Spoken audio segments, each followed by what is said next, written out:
Right, sir, with that, I'd like to thank you for taking out time speaking to us on NewsX World. With that, viewers, we shift our focus away from the Middle East towards the war in Europe between Russia and Ukraine. Russian President Vladimir Putin has called his country's war with Ukraine a righteous battle. He's framed it as a national struggle. In an address to Russians on the anniversary of the Russia-organized referendum in Ukraine's Donetsk, Luhansk, Kherson and Zaporizhia regions, Putin has claimed that Russia is prevailing in the ongoing war and that the entire nation supports its troops. Listen in. Дорогие друзья, уважаемые граждане России, сердечно поздравляю вас с праздником, с Днем воссоединения Донецкой и Луганской народных республик, Запорожской и Херсонской областей с нашей большой сплоченной страной.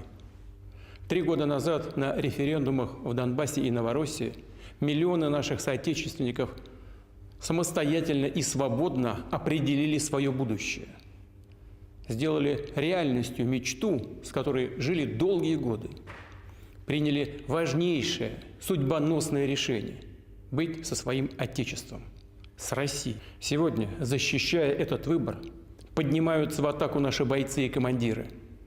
Ведет праведную битву и трудится вся страна, вся Россия. Вместе мы защищаем нашу любовь к Родине и единство исторической судьбы. Сражаемся.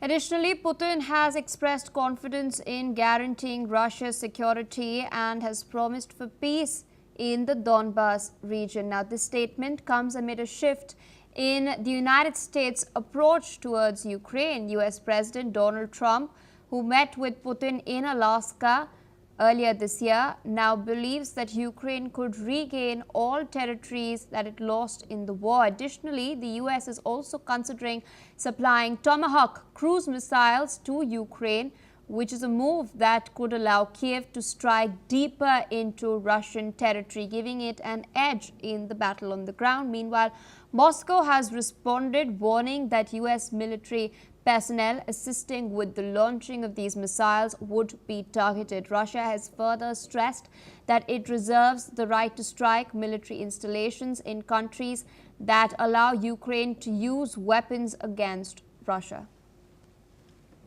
With us on the broadcast is Mr. Glenn Grant, defense analyst, joining us from Riga. Thank you so much for taking out time speaking to us on NewsX World. Interesting developments, as I mentioned earlier. The United States, particularly the Trump administration, has been making some rather contrasting remarks. When Trump came to power for the second time, he insulted Zelensky at the Oval Office. Now he goes at the UNGA and says that Ukraine can regain its lost territory. With the Trump administration now backing Zelensky, do you think Putin is worried and due to that he's making these strongly worded statements? I think that could well be the case. I mean, we're still not sure, let's be honest about this. We're still not sure exactly what Trump intends, whether this is just going to be words or whether actually those words will be followed up by actions with better weapons, new weapons, and at a faster rate, because they've been very slow and delaying things since Hegseth has been the defense minister. But, you know, Putin often makes these statements, and some of these are very grandiose, but we've seen no action from Russia that would suggest that they are confident enough to actually attack anybody in NATO.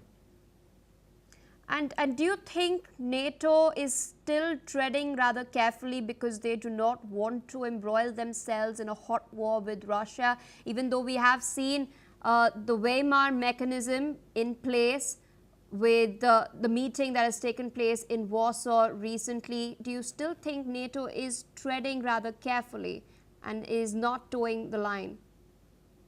I think that's a good way of putting it. I mean, they don't see at the moment that what Russia has actually done has been sufficient to turn what most people call hybrid attacks into a hot war. But I am absolutely sure that patience is running thin in most of the larger NATO countries, and it's only going to take one small spark to start things moving in a different fashion against Russia. We just have to wait and see whether Russia just keeps playing these games of drones floating in and out, or whether they actually attack something directly. All right, so I request you to stay on with us. We're tracking some further developments from